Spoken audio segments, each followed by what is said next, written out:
You want to move it, Meredith? Sorry, yes, or no, apologies, I don't know why it's not coming. PowerPoint. You're on that. Sorry, Brent.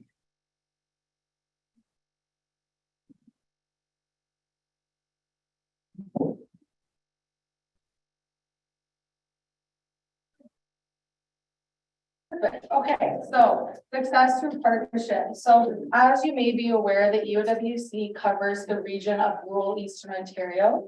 And we represent approximately 750, nearly 800,000 residents across the region, and a total of 103 rural member municipalities. So that includes the upper tier, some single tiers, and our local tiers as well.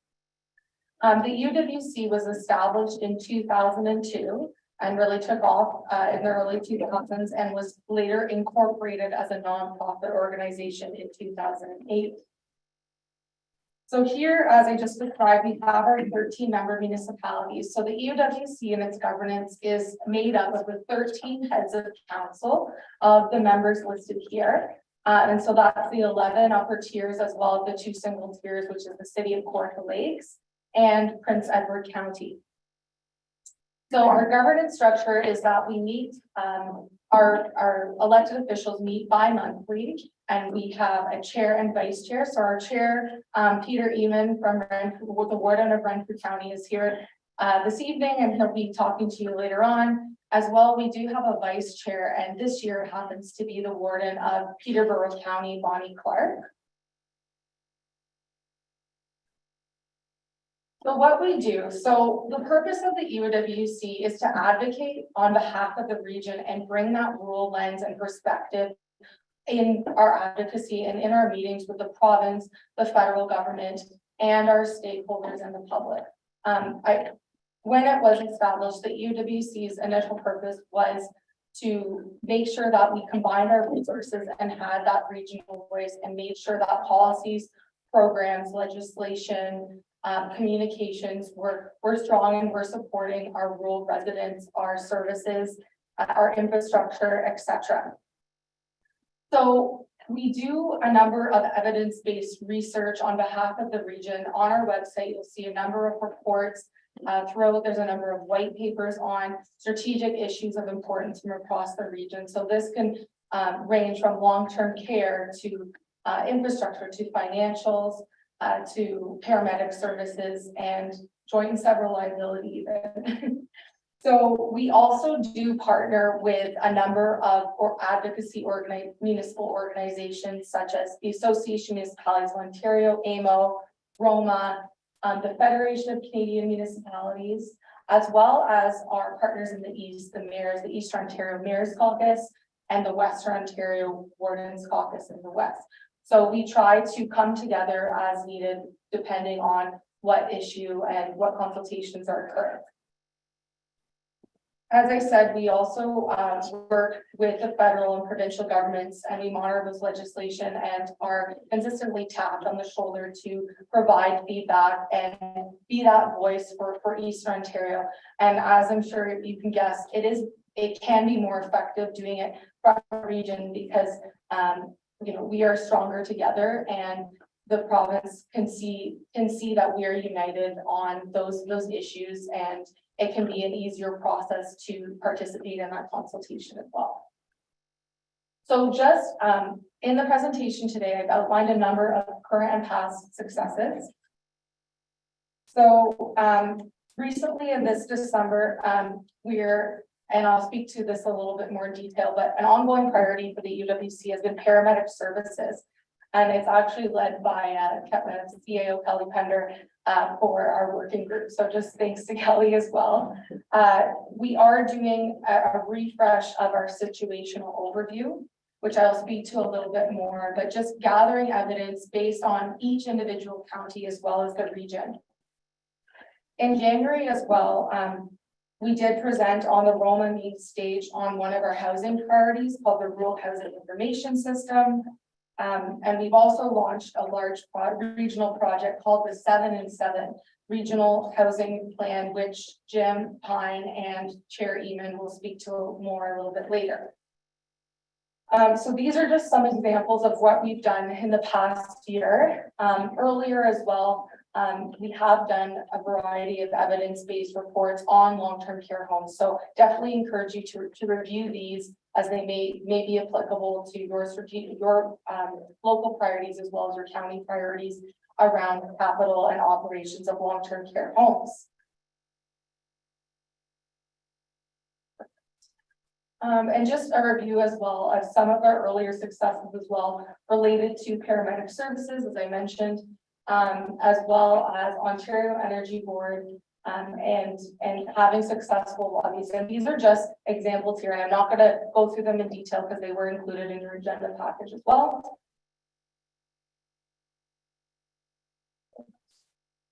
And just some earlier lobbying activities from earlier in the 2000s as well. Perfect. So today I do want to just bring everyone up to speed with our current strategic priorities for 2023 as well.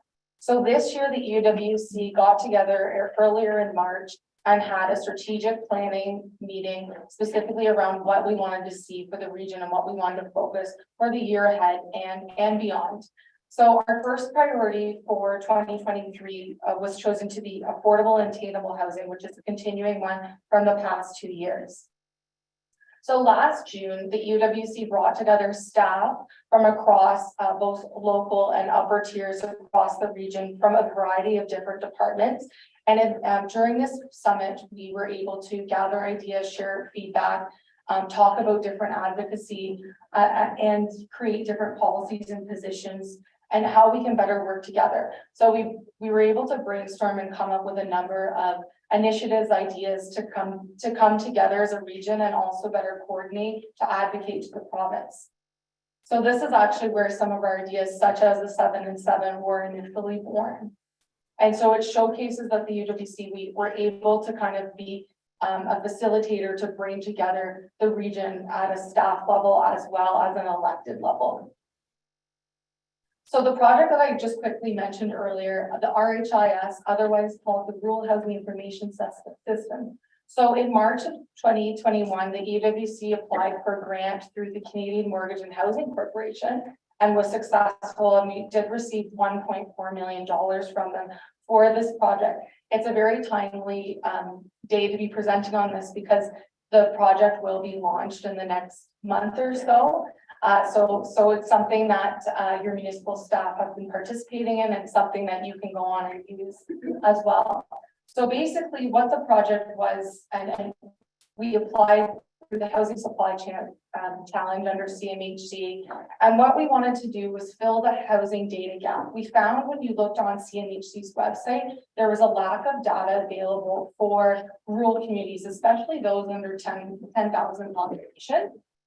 So just, it would be very out of date or would just be unavailable. So we wanted to create a central location where you could go and look up information around how to plan for and build housing. And so that's exactly what the RHIS does.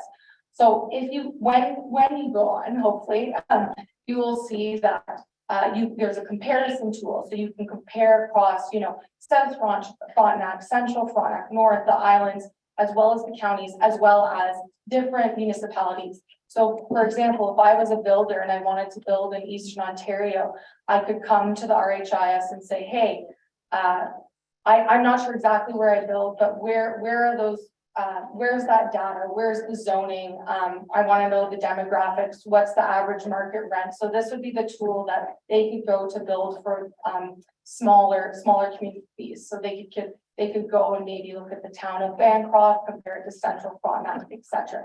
So that's the purpose of that tool. I'm happy to chat about that more if you have any questions. It will be also launched this spring.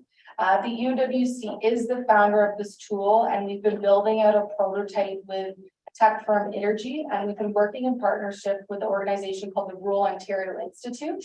And so we will actually be handing over the tool to the Rural Ontario Institute to manage moving forward. And it has been a project that's been very much of interest to CMHC as well as the province, and they plan to also expand it out to the western Caucasus and Western regions rural municipalities. So I won't go into too much detail about this, as Jim and the chair will be speaking to this later, but basically the UWC is endorsing the urgent need for both affordable and attainable housing across our region. We truly believe that rural needs to be part of the plan and the Ontario government's goal to build 1.5 million homes. And we're bringing a solution to the table, and we're very excited to share that more in detail with you tonight. Perfect. So as I mentioned, we did meet in March to discuss what we'll be bringing forward for the year ahead under the housing priority. So 7 and 7 is our main priority under housing. But we also wanted to work on the financial framework and call on the government to develop a financial and sustainable framework that supports municipalities so that we can be part of the solution in order to build and attract labor force for the region to develop both affordable and attainable housing. Speaking of affordable and attainable housing, and in alignment with our partners in the West and at AMO, we are calling on the province and the federal government to standardize the language. In talking to many stakeholders and many people in the sector, there isn't a standardized language definition between governments for both attainable and affordable housing. So it's kind of an easy ask, and hopefully it'll be something that will come in the year ahead. Our second priority for 2023 is paramedic services, something that I know is definitely near and dear to all of your hearts. Yes. I just wanted to interject one little thing for our councils, that the project in Charlotte Lake and the project in Verona are going to be in that 7 and 7. It's one of the pilot projects that they're sort of excited about, that they're willing to embrace. So hopefully that's one of the two of the projects that are going to move forward with it. Thank you, Warden. Absolutely. So for the second priority on paramedic services, so as I mentioned earlier, we have been doing a refresh of this paramedic services situational overview. So what we found is that it was a great report that was established and put out in 2019, showing the calls where the service was, offload delays, etc., for each county as well as the region. And so we use the current advocacy in our meetings with Ministry of Health. But what we've seen generally, and why we wanted to do a refresh, is that there was an increase in this service during the pandemic, but that hasn't necessarily fallen post-pandemic. So we're working with Apex Pro Consulting Services to do a refresh just to show that data from 2019 up until this year. So very much looking forward to that coming out, and that'll be publicly available and will be presented to your council as well, as it'll show Frontenac County numbers as well as for the region, and that will be coming early this summer. And specifically under the paramedic service strategic priority, we are advocating for permanent, sustainable, and predictable funding for paramedic services and community paramedicine, as well as dispatch system modernization to improve the prioritization of calls. And thirdly, reducing offload delays at hospitals to allow paramedics to spend more hours serving their community. Excellent. So our third priority for the year ahead is long-term care. So the EOWC has been a long, has been advocating for safer pay and a seat at the decision-making table for municipalities in terms of Ontario health teams and long-term care and paramedic services decisions related to community health. So this year is no different, but we're advocating specifically that long-term care be looked at to ensure that there is proper labor force to support our homes and our residents. The UWC was successful in advocating for the 4-hour of care model. So that is something that we did, a report, there was a report that came out of the EWC in 2019, and we had asked the province to implement the 4-hour care model, which they have. But and of course, in order to do that, then you need the labor force and the resources in place. So that's what we're kind of asking the province to implement a human resources strategy for this. Something that we're strongly calling on, and we've already sent a number of letters to the province on, is eliminating staffing agencies. So this is a huge cost for municipalities that has really crept up, especially in the past year, and especially if we've seen a decrease or just harder to find staff for our homes and paramedic services.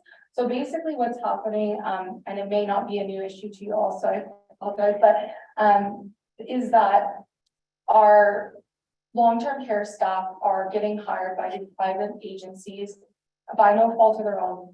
The hours might be more beneficial for them, but in fact, it's costing our taxpayers more because our homes are having to then buy back the staff, but then there's a profit margin on top of that that goes to the staffing agency. So we're basically getting the same amount of labor for an increased cost, and that profit margin isn't even going to the worker itself, it's going to the staffing agency. So this is something that we're partnering with AMO on, as well as Advent Age, which is the nonprofit organization that represents long-term care homes. And thirdly, similar to paramedic services, we're asking the province to review and modernize the long-term care funding framework to ensure that it's sustainable and it's successful, particularly for rural homes. As well, and this is where, please feel free to reach out to myself or our chair as well. The EOWC likes to support our members on continued advocacy issues of ongoing importance. So we're happy to provide support based on that it is a region-wide issue. So an example of this could be COVID-19 funding that we've done in the past. It could be community paramedicine servicing we've done in the past, joint and several liability, etc. And we wanted to be flexible in this and in our priorities, because we don't necessarily know what comes up in the year ahead, as we've all learned in the past few years. So just wanting you to know that we're always here for support, depending on the issue and how it's applicable to our region. And again, here is just an example of some of the advocacy we've done this year. I'm not going to go over it too much in detail, but as you can see, we basically come together, we meet in January and have our annual general meeting, and we bring together these strategic priorities to bring to the province in our meetings and our delegations. So this could be with the Ministry of Municipal Affairs and Housing, Health, Long-Term Care, etc. So everything you see before us, we do internal work on it, we gather evidence, and then we bring that to our delegations with the province on behalf of the region. And as I mentioned, we like to take a solutions-based approach. And this is just showing from last year as well. So a whole list, and invite you to look through it in detail and reach out if you have any questions as well. Perfect. And here is the contact information as well. We are a small but mighty team. I'm the full-time staff of the EOWC, but please reach out as well to your warden, our chair, Peter Eman, your CAO as well. And we're always here to collaborate and work with our local municipalities. So that's the end of my presentation, and I'm happy to take any questions. Thank you. So on the EOWC.org website, that's where the connection will be for the RHIS when it goes live. Probably we'll be putting out a news release on that, and we are working. The Rural Ontario Institute organization will be taking it over as the manager, and then the EOWC will be the founder, but we'll step back as a regular member. So it should be available on our website, and we'll also send out a news release as well, and we'll make sure that each county council has that information to share. I also know that ROI is happy to come and do a demonstration of the tool as well, so that county council, or councils can be familiarized with the tool, the RHI. Thank you.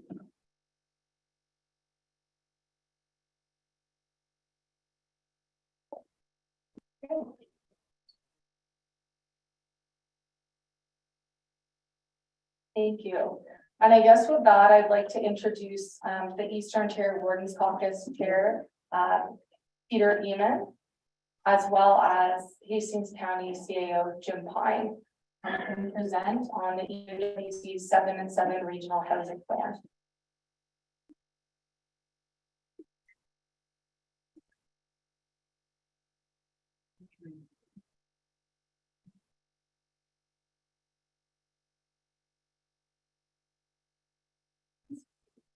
Great, thank you. It's really a pleasure to be here this evening, and I'd like to first start by expressing my gratitude and appreciation to Warden Vanderwall and to Kelly as a chair, and as many of you serving on council, you're dependent upon good advice, timely advice, wisdom, and their patience. And we're very fortunate that both of these people represent your community well, continually and into the future.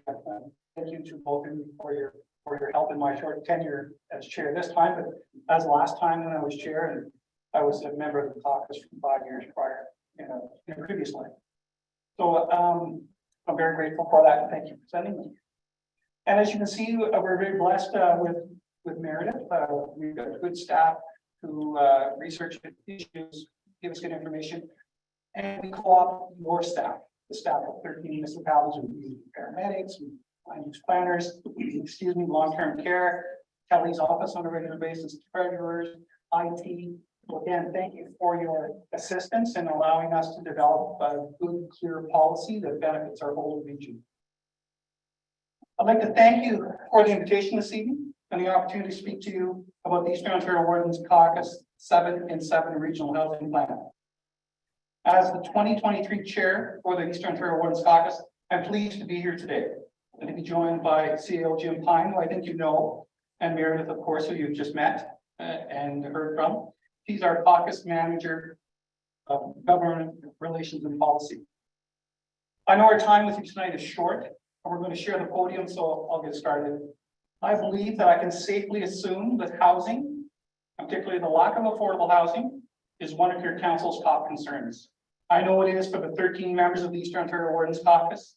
In fact, tackling the housing and related homelessness issues is our primary priority as a group. There is a chronic and serious supply problem of not only regular housing, but community or social housing across our region. And that is certainly the situation here in Frontenac County from what we've heard. Wait list for community housing continues to grow across Eastern Ontario. We know that there are between 12 and 14,000 households in desperate need of access to community housing that our municipalities operate. People on our community housing lists, whether it's here or in my home county of Renfrew, are left waiting on average 4.5 years, in some cases up to 10 years, to get access to safe and affordable community housing. Each of us in our jurisdictions have tried and been doing our best over the years to tackle the supply chain. Well, we have made progress, it's just not enough to solve the problem. That's why the Eastern Ontario Wardens Caucus come together to put our collective resources and experiences into a bold new regional solution. It's big and it's bold. We know that a different approach to try and solve the housing supply problem has to be found. The 7 in 7 plan offers a chance to really make a profound difference. The Wardens Caucus is a leader in delivering big regional projects. Our broadband and cellular projects through the Eastern Ontario Regional Network are examples of problem solving region-wide. The 7 in 7 is the next big project, and we're calling on ERN to be our partner and our manager of that project. So I'm hopeful, we're hopeful, that your council sees the merit in this approach and will support our efforts to convince the federal and provincial governments to partner with us as well. We need both of them to participate, and that's consistent with the report from Roma on housing and homelessness, AMO's approach, and even the province zone approach, a year and a half ago, when they had their expert panel, it was there has to be three levels of government and the private sector has to be involved. So we're really excited to have Jim present to you tonight. So thank you for your time and your consideration. Jim? Thank you, Mr. Chair. There it is. I think hopefully we've got it. It's really great to be here. Normally I'm here for a cottage association meeting or a garlic festival. So, and I just saw in Washington that it's the 2nd of September, the garlic festival that is. So looking forward to that. I have that on the calendar. I'm a happy taxpayer here in South Frontenac, just so you know. So I complained to you, right? It's some land to sell you in Central. Say he's happy, leave him alone. No, I'm very pleased to be here on behalf of my colleagues in the EOWC and with the chair emeritus tonight. Talk about this really, I think, as the chair said, bold plan. Hopefully we can make this work. Am I hitting the right one? Maybe that's my problem. Yeah. Can you do it for me? Use your finger. Yeah.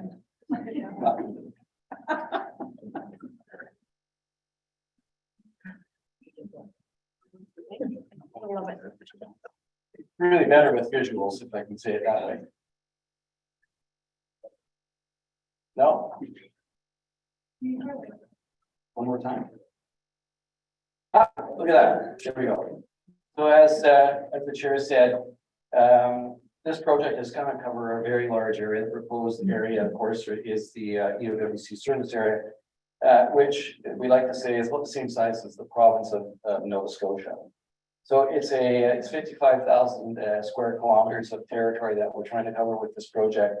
And all of us are part of it, including the cities, the separated cities that you see that are outlined in the on there with a red dot. So it's about a million two in terms of population that we're trying to cover. And as the warden said, or the chair, I should say, one of the big challenges that we are facing in our communities, no surprise to anybody in this room, is the lack of housing, particularly that sector of the population who requires our support, that is government support, to find accommodation that they can live in and can afford.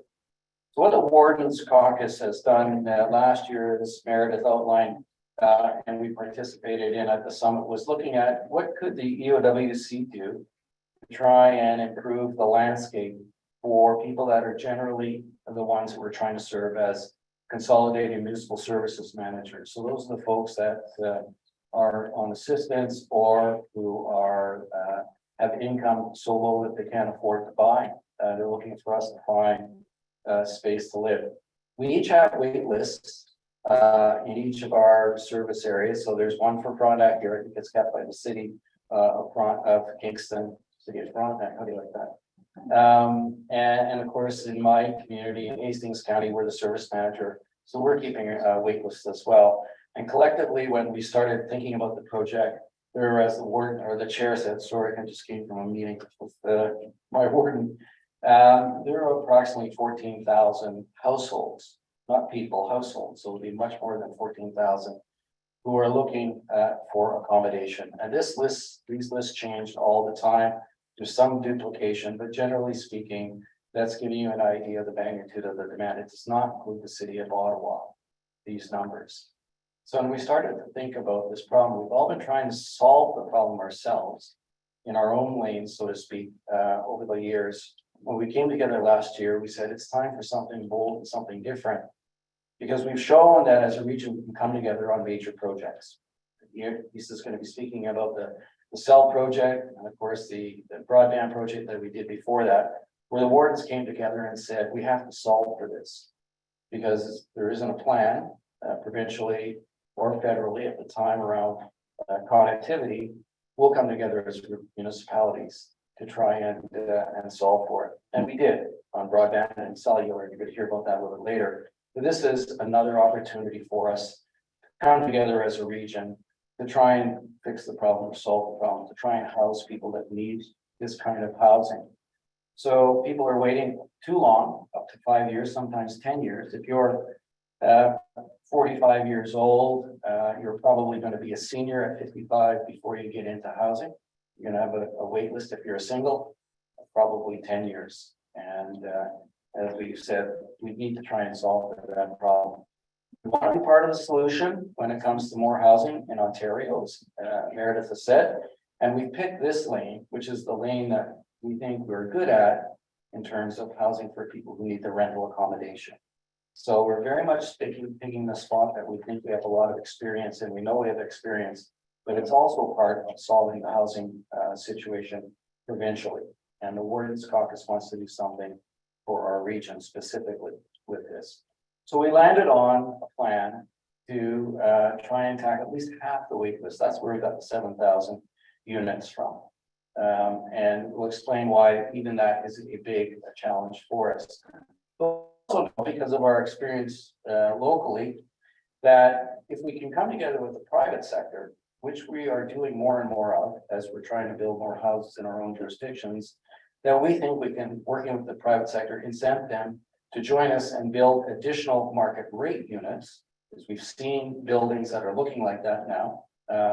And they can bring along and build another about 21,000 units. So for a total of about 28,000 rental units across the region. We think that's a pretty significant improvement for the region, and we think the private sector is ready to join us on this. We've had our own, as I say, local experiences where it's worked, where we brought the private sector together with our dollars and have built units in various parts of our region.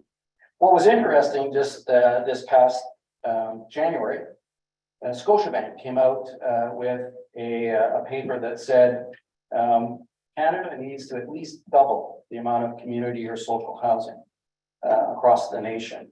It really fit with what we saw here, or we know what's going on here in Eastern Ontario. And so we've got Scotiabank really validating what we know is the demand and what the solution will be. They say that if we can add more community housing, it's going to help the whole housing continuum of unlocking some of the supply. And it's the best way to relieve some of the pressure on price, is we obviously have a supply problem and we need to add supply. The most interesting thing I think that Scotiabank is saying is the fourth bullet point. And that is saying to Canada and to Ontario is that you need to get involved directly by investing in more housing stock. Policies are great, policies are important, but we need money too. It needs to be an investment. This is the kind of stock that won't get built without government support. We know that we can partner with the private sector, we can do more. But here's one of the biggest banks in the country also saying what we have to do is come together. And that's our plan in terms of bringing partners into the project. It's a bold investment, as the chair said, it's a bold idea, but we're good at this stuff. This is what we do as a group. What does it really mean in terms of dollars? Well, the estimate of actually building 7,000 units, never mind the private sector building the other 21,000, is about $3.1 billion. That's based on about $440,000 a unit to construct. Those numbers have been validated by service managers around the region. That's pretty much what we're seeing in terms of the cost. Maybe it's a bit low now because of inflation and some of the pressure on supply.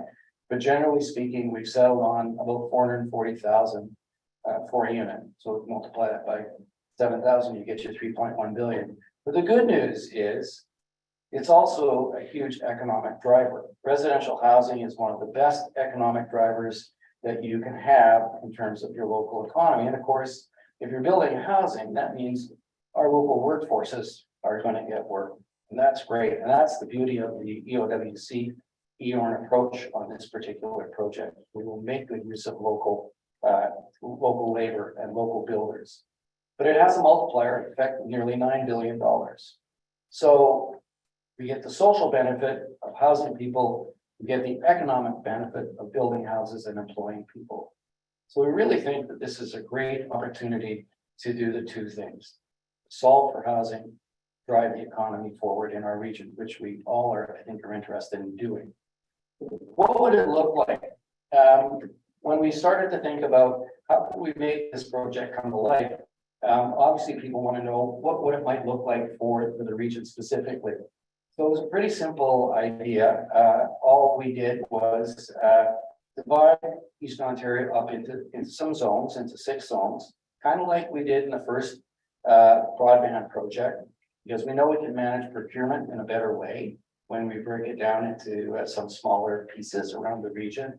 And then I just simply allocated, the investments that would be made, and I incurred these investments based on the percentage that a zone has of the overall wait list. So really simple. These numbers are going to change, obviously. Maybe there'll be another formula for sharing this, but generally this is a sort of a notional way to think and illustrate the project. So you take that 3.1 billion investment and you can split it up around the zones to say based on everybody's percentage share of the overall wait list. A pretty simple solution. In terms of the distribution of the 7,000 units, same principle based on your percentage share of the overall wait list. So in terms of what I call Kingston, Lennox, and Addington, Lanark, Frontenac, I think I did that. So it's about 1,317 units that would come this zone's way. And I've got a slide in a minute that breaks it down a little bit further. So I just made up this name in terms of the zone that could change as well. And my graphic ability is really limited. I tried to make that circle sort of look good. I just learned how to use the pen on doing PowerPoint's not too long ago, as you can tell. But essentially what I wanted to do was show you what the distribution might be in your counties. So the zone itself represents just under 19% of the total of the wait list. And then I broke it down further based on what the Frontenac and Kingston would look like. Lanark and Lennox and Addington, or sorry, Leeds and Granville. So you can see how the distribution might be. So for this area, we're looking at just under 800 units in terms of that share of the 1,300. And in terms of the dollars, it represents an investment here of about $354 million. And you can see what it will look like in Leeds and Granville and Lanark. And again, these are notional numbers, but that's how it might look to you, because people want to see if this is, as real as we can make it. So big investment and a lot of units. The key though for the EOWC is to make sure that those units get built in all of our communities, or the communities where it's needed most, and not just in the urban areas, the cities. That's always been a concern for the EOWC, is to make sure our rural communities are well served by projects like this. And so we will have that ability to design for construction and where it will go. There will be factors that we have to bring in to play, of course, like servicing. And Frontenac, of course, is a leader in looking at different way of servicing, communal servicing, and we're very much looking at that as an option as well. So it's a project that has ability to drive the economy forward. We know that partnerships are absolutely critical. We think we've got the cred in terms of the experience that we've had in other projects as the EOWC, and this is an EOWC-led project. We've hired a consulting firm, KWM Consulting, help us with a business case. They're working on that right now. EORN is project managing the effort for us, along with working with KMW. So we've got EORN's experience involved in helping with it as well. And now I'm stuck on my thing. Only got, I think, one more slide. Can you help me? No, one more. There we go. Sorry. So as I said, we're very busy in it right now, talking about the project. That's why the chair and I and others are out speaking to inform folks. We've been meeting with MPs and MPPs and representatives from both levels of government, talk about the project and to socialize it with them. We know that a business case is really essential to this. People want to know the specific details, how we might do this. So that's what we're doing with KMW and EORN. We expect to initiate consultations soonish with Indigenous and First Nations communities, because they need to be able to get the benefit from this project as well. And so we want to work closely with our Indigenous neighbors. It would be great if we can launch a pilot project to sort of prove the concept later this fall, and we're just talking about where that might be, and Ron made a pitch for it already, we're here in front of that, which is great. And hopefully, if all goes well and we convince the governments to join with us, we believe the private sector will as well. And we can get going early next year in terms of some real construction. So it's very, it's a busy time. It's, I just keep saying, it's a project that is, I think it's bold, but it's needed. And with your support, we can carry on and try to bring this, bring it to life and get some people housed who have been waiting far too long for that kind of accommodation. So happy to answer any questions. I know I've gone over time. Oh, do we have the video? I think we can play it. Because it says it much better than I do. That would be great. And then we can take any questions. Your worship.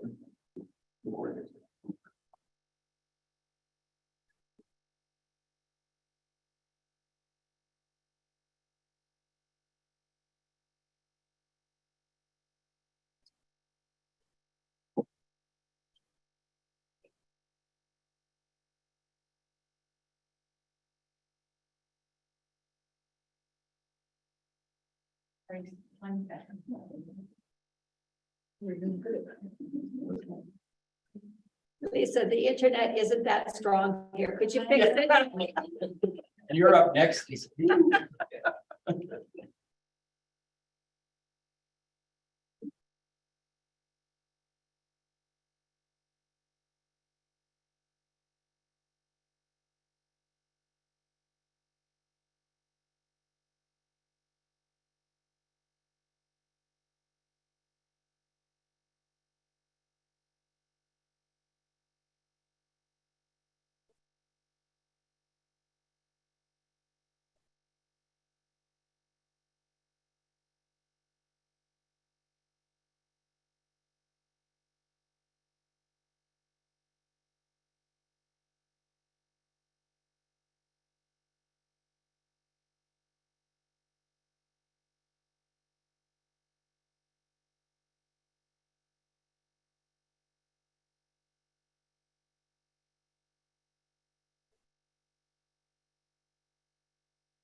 That's after I ate too many of the tarts. The last thing I'd like to say, if I may, your worship. All municipalities have a big part to play in the success of this project, and one of the things that we've been talking about as a group is that, and you know, we say this to the government as well, is that if we can come together on this project, one of the things that we're going to need to do is work together on the actual construction side of it, the building, you know, inspection, all of those things. And so we'll be working with your local municipalities to try and find a way as a group to speed the construction some of these units. And so there'll be lots more that you'll hear from us as we go forward on this, but we're going to need your help, not just in terms of support, but when we get to implementation, you're going to have a direct role in making this really come to life. Are there any questions for Jim? You indicated 797. Sorry, okay. Go ahead, Julie. Hit the button. You indicated 797, and that included Kingston. Yeah. As well, so if you parcel it out by population, the 4 townships would be closer to the 200 housing mark. That's one way of doing it. We're gonna be looking at need too, exactly, that's gonna be a part of it as well. The 797 is a notional number, obviously. And we'll need to work with the housing providers and county council, for instance, to figure out where the actual projects are going to go. And second part, I'm thinking also of rehabilitation of houses that are currently empty. Many in the rural section, if people moved away and they didn't sell the house and they haven't rented it, significant, $40,000 or $50,000 might be able to get a house back onto the market. There been any strategy or any thought given towards that, some sort of forgivable grant or something? No, I think, and we haven't talked about that specifically, but all ideas are on the table. So that we haven't settled on any particular model in terms of how we're doing this, because we all do it slightly differently. And we want to make sure that we can honor that kind of approach as well. So I hadn't thought about that myself, but why not think about it? I have about 8 houses that I know are Oh. empty. Are you an owner? I'm only kidding. No, but I find it a terrible waste. Sure. And if there's some way we can leverage it, make it advantageous to the owner, donate it to us, we'll give you a tax break or something, and then get grants, something of that nature. It could come in a lot lower than that 440,000. Yeah, and we're looking, of course, too, for municipal land that may be available to be a part of this. That might be a contribution that you can make as well. So there's all of those things will go into the business case and the planning for it, but we'll take that back for sure. Yes, thank you for your presentation. She asked part of what I was going to ask, like, do they all have to be new housing or retrofit? So that's something you're going to look into, right? Yeah, I think one of the, the big concerns that we will have to make sure is that the future operating costs of facility, if we're gonna own them, for instance. We'll wanna build in the best way that we can, so that operating costs, are as low as they can be. But that'll then enter into the equation as well, so. We haven't settled on firm design, so lots of time for good ideas. Just one more question. Do we have an idea how soon we'll have any of these homes produced? Because there are a lot of people that are in crisis right now that could use these homes. There's a lot of work going on right now. Each housing service manager in our own areas are working on projects right now. Those things have to carry on. We need to get, for this project, we need to get the federal government, provincial government commit substantial dollars, upwards of $1 billion each towards this project. If we're looking at the traditional 1/3, 1/3 approach, we don't need that money in one lump sum. It can be over time, of course, as the project was designed to go over 7 years. But until we can get to go in terms of the federal and provincial government supporting it, then, I can't give you a construction date. But we're putting our energy into convincing the powers that be this is a really good idea. So it's contingent upon getting the support. When we did the broadband projects and the cell project, it takes a number of years to socialize the idea and convince people that it's the right thing to do. But the challenge with this, or the imperative of this, is that, as you say, people need housing now. And so we really need to, that's why we're pushing so hard in terms of getting out and talking about it. Thank you. The public can ask questions too, it's not just from council. So if you do have a question, you don't be shy. They just say. I'm not shy. Well, thank you very much. Thanks for the opportunity. Sorry. Hi, just an observation in that your numbers of people on waiting lists is about a quarter of the people that need housing.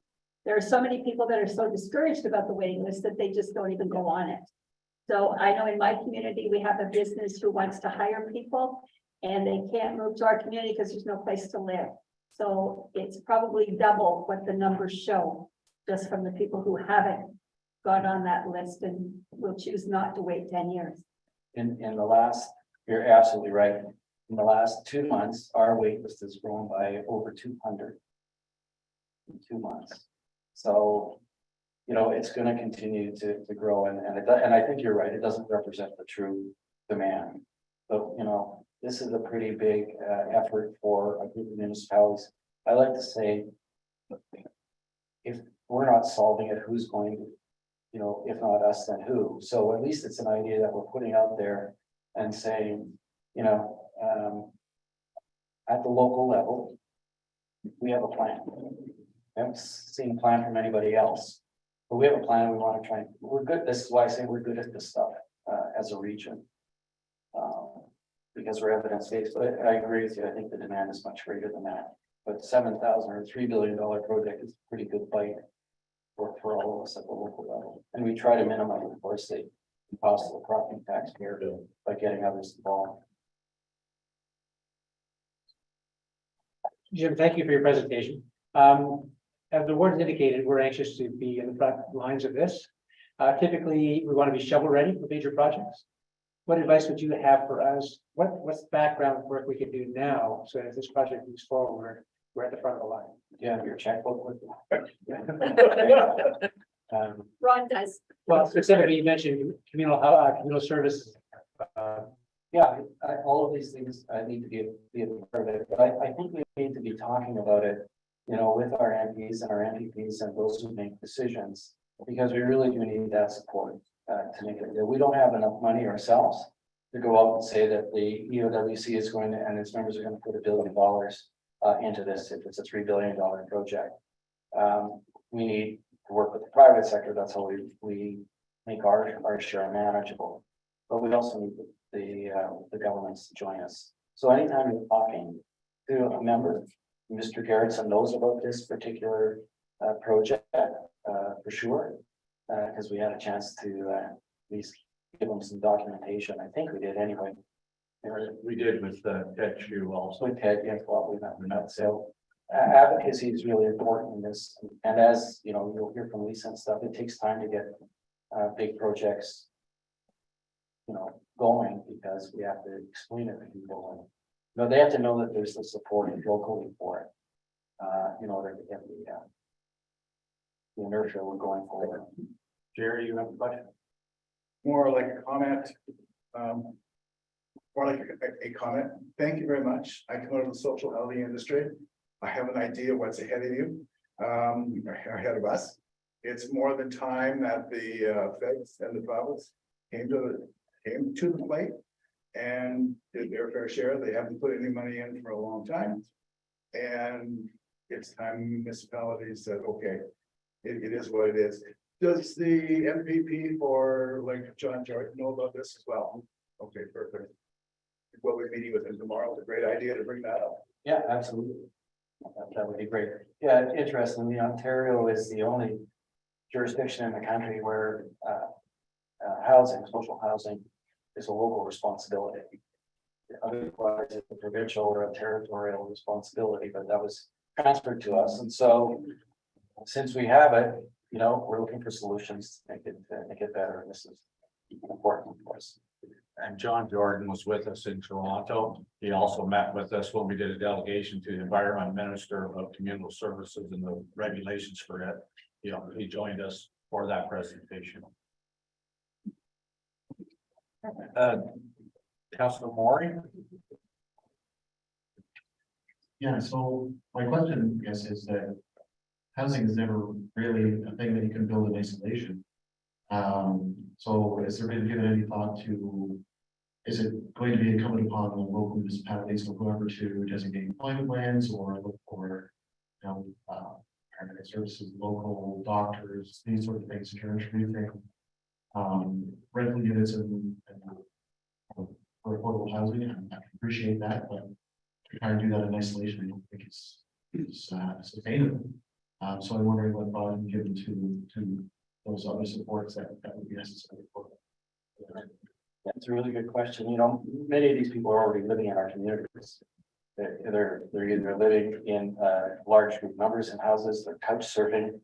You know, so these are people in the community now who can't find housing. So in some way, we're supporting them already, but it's true that we need to, you know, housing is one piece of the puzzle, you know, in improving life for folks, but they're already here.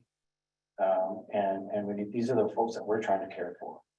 We know also, of course, that Canada has set very aggressive immigration targets. So, that's why partnering with the private sector is so important, at least in our opinion, to drive the construction of those other units as well. But you're right, as more people come, there'll be more demand for other kinds of services, whether it's paramedic services, fire services. But that's what comes with growth. And it needs to be all part of the equation for sure. Can't just build houses, not provide service at the end of the day. Peter, were you want to say something? Yeah, yes, thank you. If I might, just very quickly, when you talk about homelessness, one of the things that we found across our community in the county now was a crisis worker for our community mental health team up until November, was that couch surfing, as Jim's mentioned, is no longer the province of 16 and 17-year-olds. You're seeing people who relationships have broken down in the last few years, or years away, they're 50s, 60s, and 70s, and they're at a spot in their lives where they never expected to be, where they're moving from relative to relative, friend to friend. So there is a very definite need for a broad range of housing, and it's not one particular demographic. It's spread across the population. And to the point about the ancillary services or the supportive services, we'll be using for the most part guidance from our housing providers. They're very well versed and embedded in the community, able to draw assistance from all of the partners. So I think it's, and I hate using this word, but it'll be a very common sense approach that'll make sense for the individual. And just to Jim's point about educating the government, we are the leaders. We have to be the leaders because we're providing the service. And as you often, the senior levels of government have big ideas, but they need to have it defined. And so we are in the process of defining this. I think we'll be providing, I think, a very solid example of going forward with a solution, but also what attainable housing, affordable housing is. And I think in the next decade, we could be setting a very significant policy statement at the local level. I think on that note too, I think if we've noticed a lot in the last 5 years, there's multi-generational families living together, maybe not by choice either. If there actually was something attainable, I don't think the daughter with the kids or whatever wants to live at home anymore, but have no choice. So if these things can happen, and that's a big if, obviously people have to step up, but it will make those opportunities too.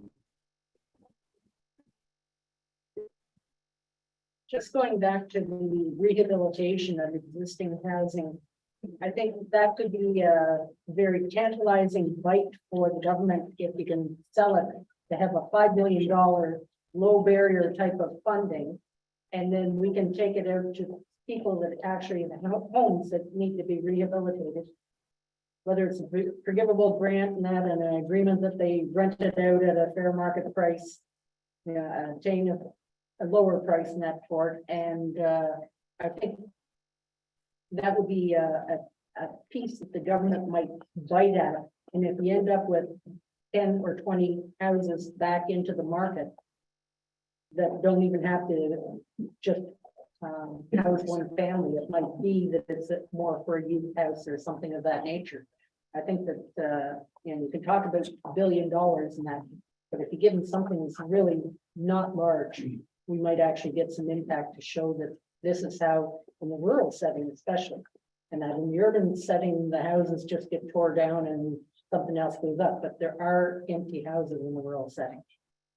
And this isn't the only part of, this is part of the solution. It's not the only things that we're doing as housing service providers. Of course, there's many other kinds of housing programs that we'll continue to offer. What we're trying to do with this is bite out a big piece of the supply problem. And that's really what the 7,000 is about. But there's all these other kinds of programs that we need to continue to do. It isn't a one cookie cutter, one size fits all solution for sure. Jeanette has agreed that. You'll have to introduce yourself. I'm sorry, I don't know your name. Andy Dillon, Chief Building Official, Santa Clara. Just a comment. All levels of government have identified that affordable housing is a need, but all levels have their hand out looking for taxes, fees, know, at $450,000 a unit, you're looking at $80,000 in taxes and fees on top of that. With the provincial federal government taking the biggest cut to the HST. I think a solution would be to increase the rebates. For the residents. I think that's a really interesting idea. On the one hand, government may give money, on the other hand, it's collecting money. It's kind of an argument we use in terms of the economic multiplier. Why it's a good reason, because it does generate obviously tax revenue for government, not only local government, but local, provincial and federal governments as well. But on the construction side, if we can lower costs, we don't think that it should all be done on the back of the property taxpayer, though, of course, because that might be a challenge. But I think your point is well taken. And if we start building this, you're going to be a very busy guy. Sure it is. I hope you're okay with that. Okay, We'll hire another one. that's exactly what we'll keep on. Hold to that end. I don't want to take up any more of your time, Your Honor, because I know there's more for the night. We appreciate the support. I don't know whether Kelly, the county council has passed a resolution endorsing it. They may have Next Wednesday. next Wednesday. Okay, thanks very much.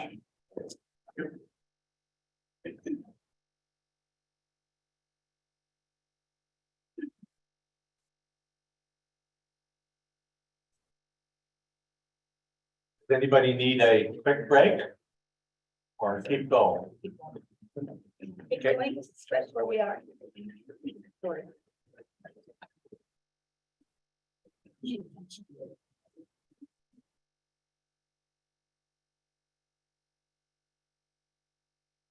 Well, hello, everybody. I'm Lisa Saracen. I'm the Director of Communications for EORN. And I have been with EORN along with Jim Pine since its inception. So we worked on the project. I used to work for the United Counties of Leeds and Grenville, for those that don't know me. And went on as a comment with the project, and here I am all those years later. So I'm going to introduce Marco Smits. Most of you know Marco. And I wanted to express our gratitude to the County of Frontenac for allowing Marco to work on as a comment and come and be a member of my team at EORN. So Marco is going to do the open session, and I'll do the in-camera session. So again, thank you very much. He's invaluable to us. We have a very lean team, very small team, and we appreciate you letting him come over and work with us.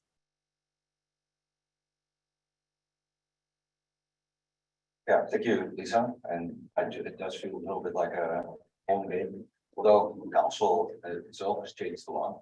So I do see some familiar faces on council, and just as Jim Pine, up next further in Frontenac with the audits and Frontenac, so I feel a very strong connection to the council. And so yeah, I've been with even for a little over 3 years. And so today I'm going to just do a bit of an overview of the self-care project. For some of you, this might be old hat. Somebody like Brian, who was on the board, but since we have a new, fairly new council, I thought it'd be good to have an overview. So on the agenda today, we have a little bit of who we are, some projects past and present, some of our initiatives that we're currently working on, and then of course we have included our contact information, leaving some room for questions.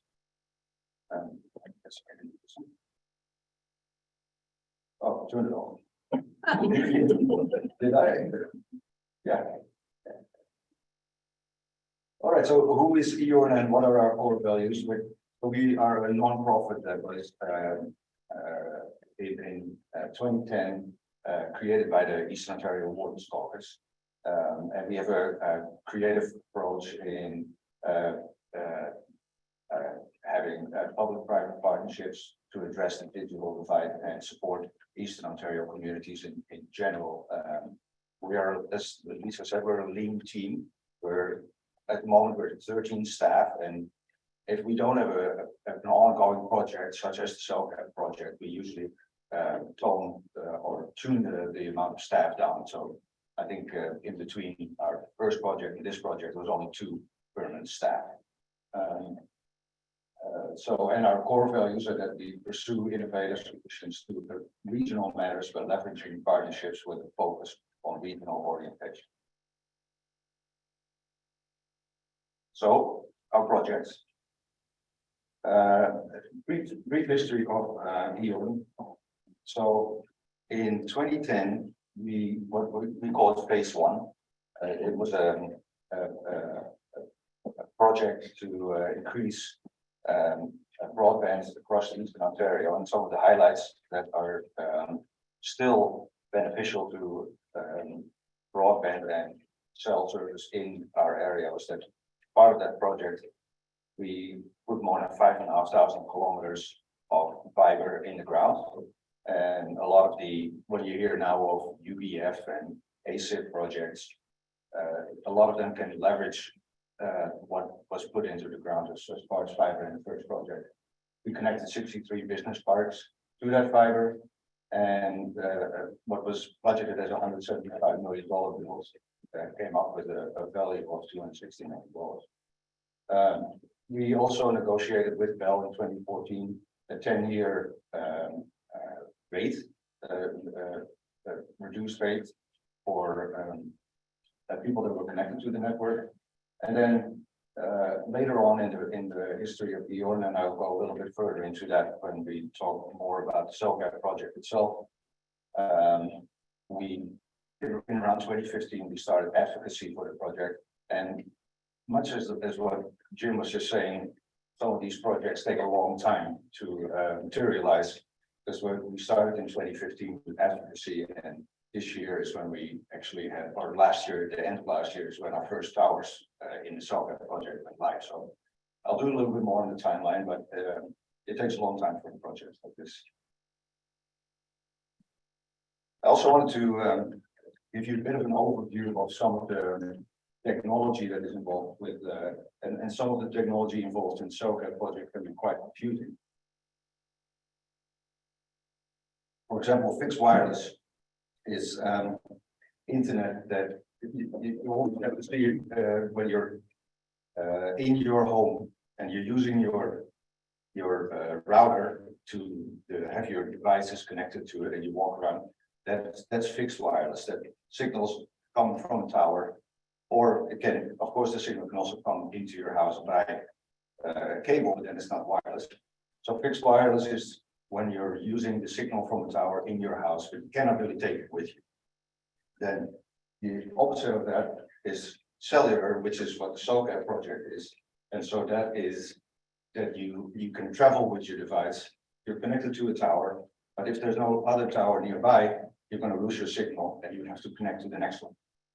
So in a nutshell, it's a difference between fixed wireless and cellular service, and those are terms that are often mixed up. So this is the timeline of the current Cellcap project that people like myself and when the Eon team got expanded about 3 years ago. But it started in 2014 when MVPs and MPs were asking the EOWC to fix the gaps in cell network, cell service in Eastern Ontario. That's why, I know it's very obvious, but that's why it's called the Cellcap project.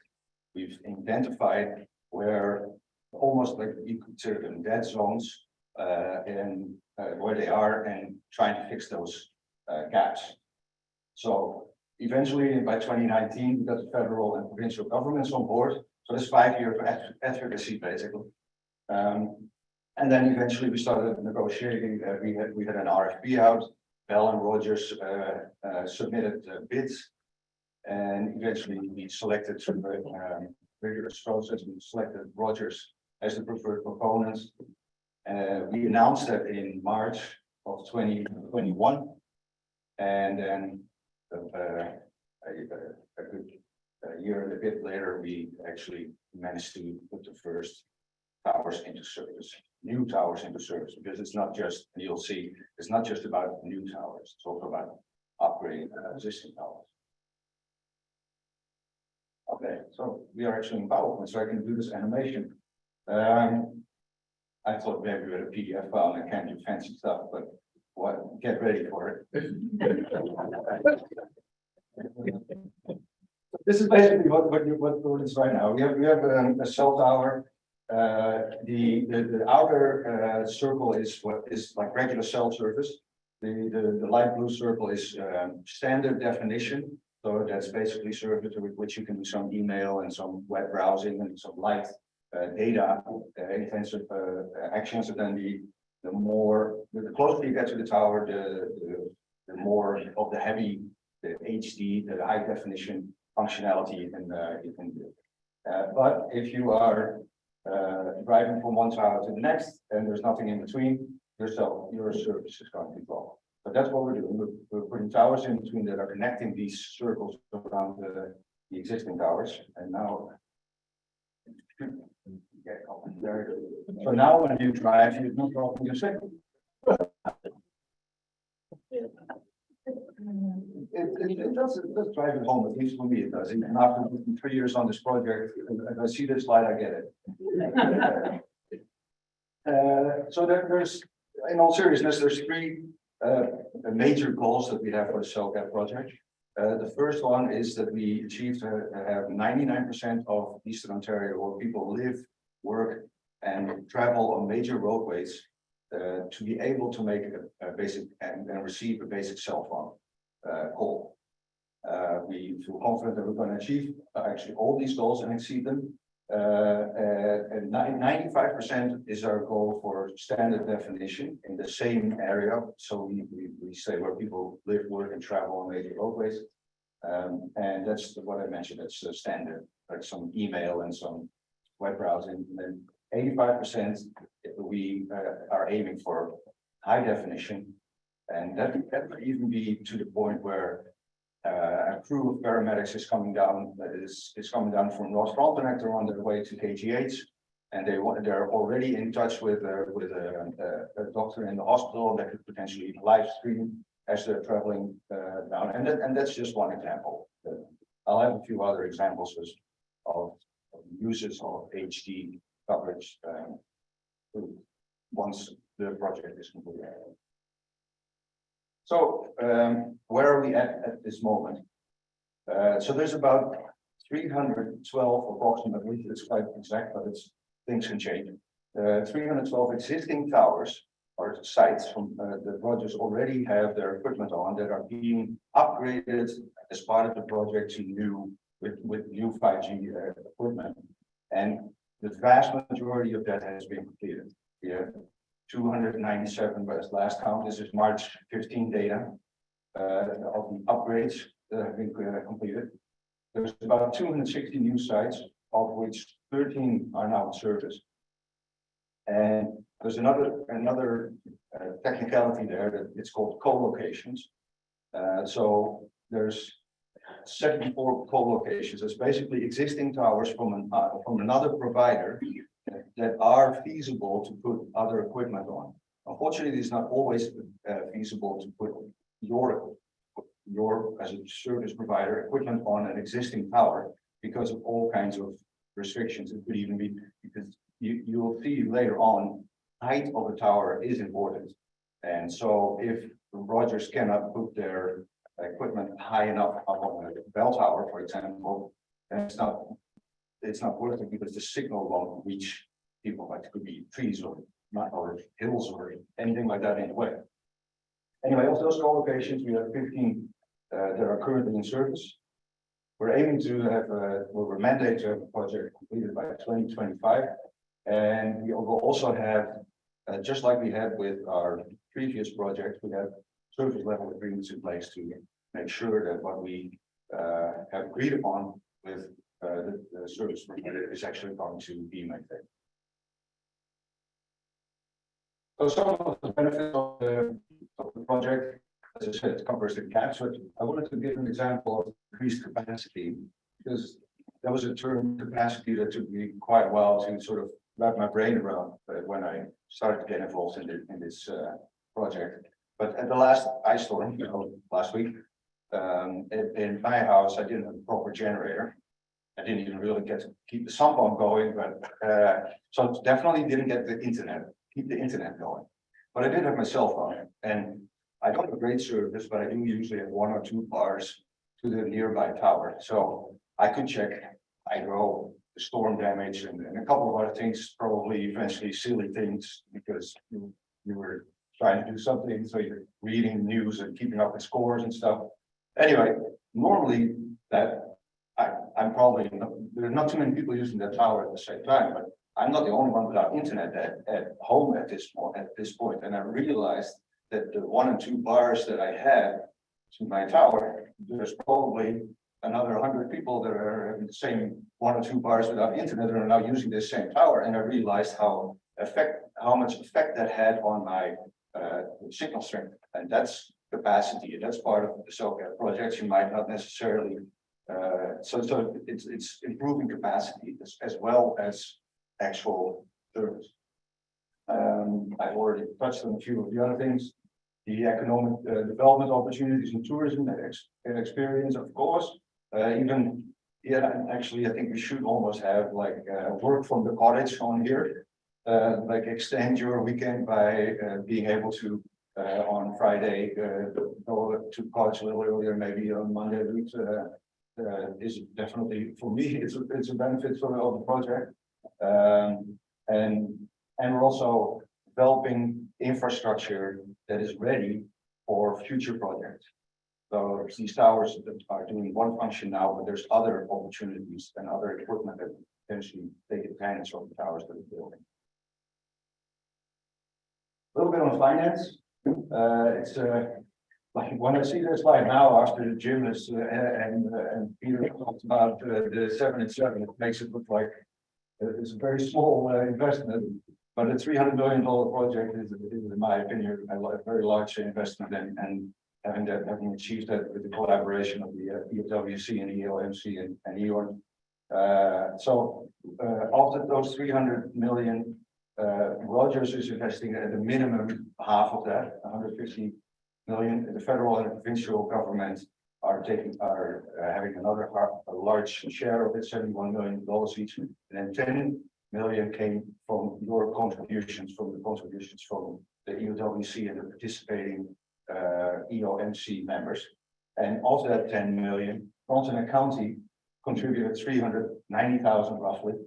And because Frontenac County prepaid, not everybody did that, but Frontenac County had the foresight to do that and the capability, I guess, to do that. You also earned almost $30,000 of interest that we paid back to you on that. And we expect a return of investment of 20 to 1 to up to 50 to 1 on your investment. So a little bit by the numbers. The top row is the regional numbers.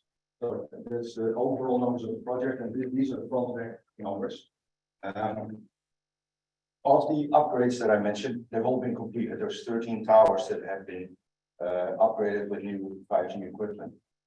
Of the new towers we have, and of the co-locations, there's 13 new towers planned at the moment. Like I said, it can change in Frontenac, and there's none being completed, and of the co-locations, there have not been completed.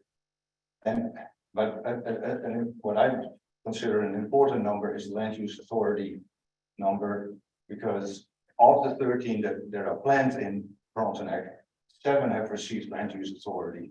So basically that's to the point where if Rogers gets their pieces in place, not quite, but it's a very important step towards releasing these sites to construction. So we want to thank you for the first 7, and we want to encourage you to help us with the next 6. And I don't know exactly if they've all already been brought forward or into that process. So I don't know if it's still on our side, but that's really something that municipalities can help us with, is to advance the land use authority process as speedily as possible. So this is something that might give you also a bit of an understanding of why we don't already have 300 towers now. This is a bit of an overview on how towers get started. And one of the most challenging parts is actually there's all challenging parts, but the first part to find and the exact right property for a tower is complicated. The Rogers, they call it the real estate team. Real estate team gets a mandate from engineers from our engineers and from their engineers to where they have decided where these towers have to go. There's usually a fairly small circle, a few kilometers of where this tower needs to be. And sometimes it's even narrower than that. I've been amazed by some of the examples that I've seen. So eventually they do find a willing landlord and they sign a lease. At that point, we go ahead and we conduct stage 1 and stage 2 archaeological assessment, and we do a natural heritage assessment of the proposed sites. And that in part is a result of our negotiations with First Nations, who strongly indicated that the archaeological assessments would be very much preferred and to ensure we're not damaging any of their heritage or ancestry. And I'll talk some more about the duty to consult and our Indigenous relations. So then we bring it to the municipality, to you, for a land use authority. And once that is completed, that's really when we release the sites for construction. So we tell the province and we tell Rogers, this site is ready to go. Now it's up to you. It's not really true. It's a team effort, but that's the moment where you can really start towards the construction phase. And at this point, this number has actually changed. I say that 112 new tower sites have been released, but it's actually at 129 right now. That's changed since I submitted the presentation, but 129 sites have been released for construction. So, and then the preparation, ordering of the materials, ground samples, all kinds of other things can start from that on. So that process could take anywhere from a year and a half to 2 years to get to do that. And throughout the whole project and throughout the whole process, we are consulting with Indigenous organizations and communities. That's an ongoing.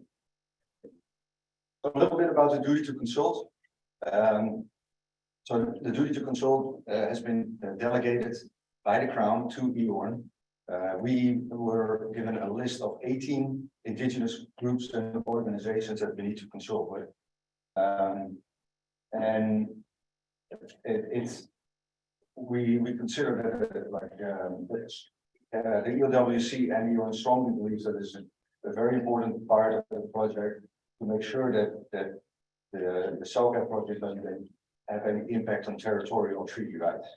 And we also believe that the project should have a beneficial effect on all communities in the Eastern Ontario. Just to give you an insight on the scope of the duty to consult and how much effort our team has put into it. We've since that I've been at the project, we've been in more than 120 meetings and phone calls with Indigenous communities and organizations, and that all needs to be tracked because it also needs to be accessible. Like some of that needs to be accessible to the province and the federal government at any point, so they can see if the duty to consult process is actually meaningful, and so it's a big undertaking. And we're also, for example, developing documentation for staff on the ground. So it's the things that we learned through consultation, we then prepare staff on the ground to be prepared for. About the towers. So this is generally they're going to be between 60 and 90 meters in height. This I would say it's a 60-meter tower. This one is also freestanding. So it's not supported by guy wires.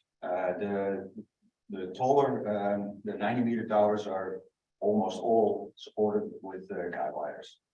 And then, so I find this a fascinating slide because really the size of these radios is actually enormous. They weigh the same way as a refrigerator, and they would be sort of the size of a door. And one of the things that I totally had no idea about, but is that these towers get put into places, they stack, they build sections. And then because I was like, how did you get these refrigerators up there and then connect them? But they actually do that on the ground and then they bring a crane in and they stack them. So that's a little bit more about the equipment, so you get a bit of a feel. All right, that's mostly about the SOGA project, but before I open the for some questions, I thought we'd also show a little bit about what other projects were and initiatives we're working on this year. We set an ambitious goal for this year, 80 to 85 new towers and co-locations to be put into service. Is what we're going for. We hope to complete almost all the upgrades of the existing towers, but the last few seem to be a bit more complicated, and that's probably why they are the last few. So the last few seem to take more time. We have a new board, and much like the County of Frontenac board, we have 6 new members on our board of 9. You were 8, but we were board of 9. So there's a steep learning curve for our new members, and we're preparing them with some training sessions in the next while. We've had our first board meeting with full new board in place. We're working with the EOWC and the EOLC on affordable housing. We're also working on the EOLC's efforts to improve permitting. We are working on the public safety broadband network. That's one of the initiatives, and then on a regional scale.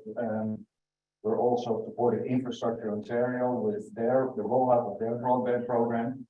And another interesting thing that we're doing right now, it's in its infancy, but we're working on a regional municipal approach to address cybersecurity and gaps within cybersecurity. And then this is the contact information of the big boss and of Lisa. And if you need to get in touch with me somehow, that's possible. But if you really have questions, you should probably direct them directly to those people. And that with that, I will be willing to or happy to try to answer some of your questions. All right. Yeah, the CellGAP thing is very important as far as I'm concerned. It's a health and safety thing in the area, and having access to 911. I'm just wondering if you have any knowledge whether or not it doesn't matter what tower is in your area. If you dial 911, will you be able to get through and get the help you need? Well, I do know there's a big strain on the 911 system itself. So as far as will 911 be able to offer the help that you need, or do you mean will you get connected to the right 911 network? Yeah, but what I'm saying is that if you have one provider in one area and you have the phone from another provider, if you dial 911, are you going to get through? This is one of the questions that we got a new tower where I am, and it's one of the questions that people are asking me. I just want to know if we can get an advance and get them. I think that they're very much working on things that I don't think it's completely seamless, but I've heard that they're working on allowing each other, especially for 911, to use the equipment regardless of what your provider is. I can't guarantee that, but So through you, Mr. Chair, we have made those inquiries from what we've been able to garner through our research. Yes, that is supposed to happen. If you're making a 911 call, you should be able to do it from any device, from any tower. At this point in time, that's what we've been told. And if there's a change to that, we would let you know. Thank you.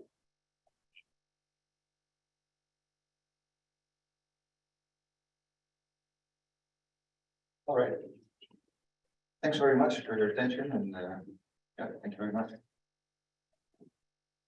So I think this time that Lisa is gonna actually talk about, but we're going in camera for that, right? So we're gonna take a 5-minute break for those that shouldn't be here and need to leave. And if you need a bathroom break, and then we will go into close session.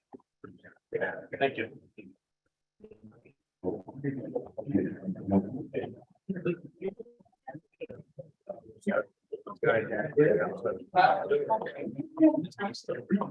He did ask.